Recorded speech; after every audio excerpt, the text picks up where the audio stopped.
शिवाजी महाराज आग्र्यातून लाच देऊन सुटले असं वादग्रस्त वक्तव्य केलेले अभिनेते राहुल सोलापूरकर पुन्हा एकदा डॉक्टर बाबासाहेब आंबेडकर यांना दत्तक घेण्यात आल्याचं वक्तव्य करत चर्चेत आलेत।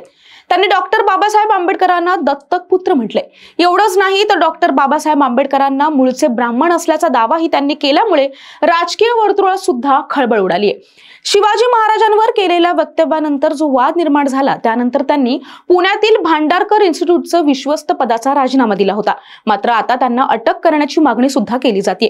नेमकं हे सगळं प्रकरण काय आहे यावर अभिनेते राहुल सोलापूरकर यांनी काय स्पष्टीकरण दिलंय, या आणि अशा वादग्रस्त विधान करणारे राहुल सोलापूरकर आहेत तरी कोण, या सर्व गोष्टींची आज आपण आजच्या व्हिडिओच्या माध्यमातून चर्चा करणार आहोत। त्यामुळे हा व्हिडिओ शेवटपर्यंत पहा।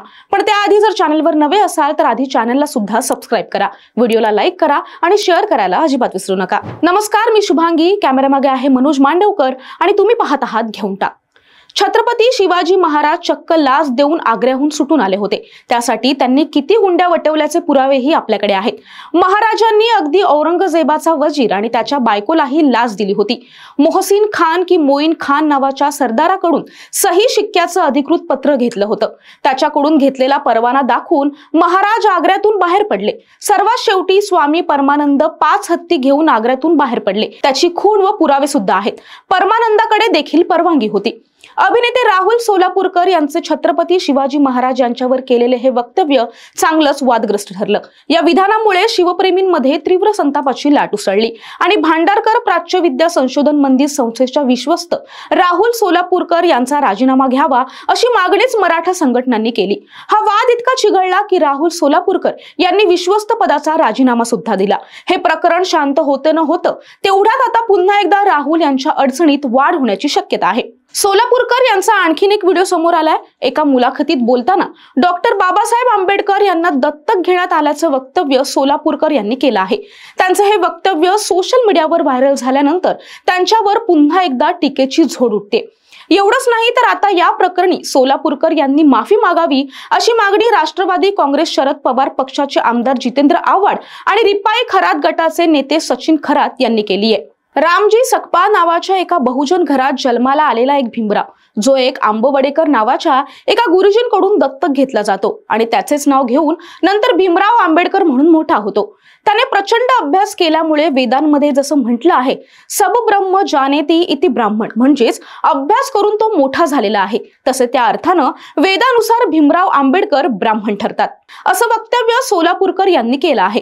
आता राहुल सोलापूरकर यांच्यावर जोरदार टीका होऊ लागल्यानंतर त्यांनी व्हिडिओच्या माध्यमातून स्वतःची भूमिका स्पष्ट करून माफी मागितली आहे। छत्रपती शिवाजी महाराजांवर केलेल्या वक्तव्यावर ते काय म्हणाले ते एकदा पाहूयात।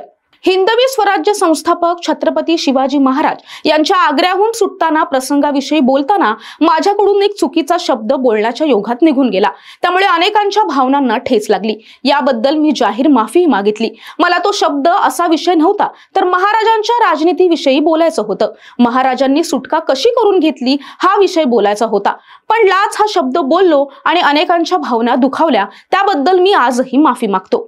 या व्हिडिओच्या माध्यमातून राहुल यांनी भारतरत्न डॉक्टर बाबासाहेब आंबेडकर यांच्याविषयी केलेल्या वक्तव्यावर सुद्धा स्पष्टीकरण दिले। त्यावर बोलताना ते म्हणतायत, छत्रपती शाहू महाराजांची भूमिका करताना त्यात एक विषय होता, कोण कोणत्या घरात जन्माला आलंय यावरून त्याची जात ठरत नाही, तर तो काय कर्म करतोय त्याच्यावर त्याची जात ठरते। याचा उल्लेख त्या मुलाखतीत करताना मी म्हटलं होतं की समजा श्रीमंत थोरले बाजीराव पेशवे भट म्हणून जन्माला आले तरी हातात तलवार घेतल्यानं ते क्षत्रिय ठरतात। या न्यायाने मी म्हटलं होतं की रामजी सकपाळांचे चिरंजीव भीमराव आंबेडकर हे अभ्यासाने इतके मोठे झाले की त्या अर्थाने ते ब्राह्मण ठरतात।